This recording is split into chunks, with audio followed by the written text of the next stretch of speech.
আপনার ভালো দেখতে পারেন এরকম বহু লোক আছে না?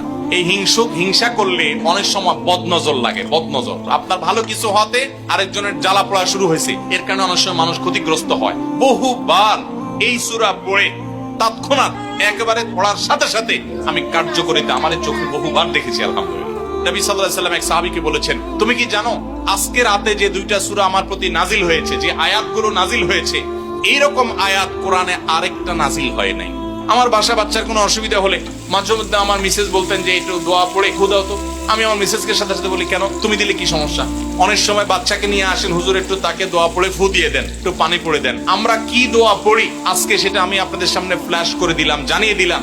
আপনার যদি কোনো বিপদ হয়, আজকে অনেক ভাই প্রশ্নে লিখেছেন, অনেক সময় মানুষ বলে, ভাই আমার বাচ্চাটার এই সমস্যা, আমার ওই ওয়াইফের এই সমস্যা, আমার স্বামীর এই সমস্যা, আমার এই সমস্যা, আমরা আল্লাহর কাছে আশ্রয় চাইতে জানি না। আজকে শিখে যান, এই দুইটা সূরা নাজিল হওয়ার যে প্রেক্ষাপট, সেই ঘটনা শুনলে আমাদের ঈমান আরো বেড়ে যাবে ইনশাআল্লাহ।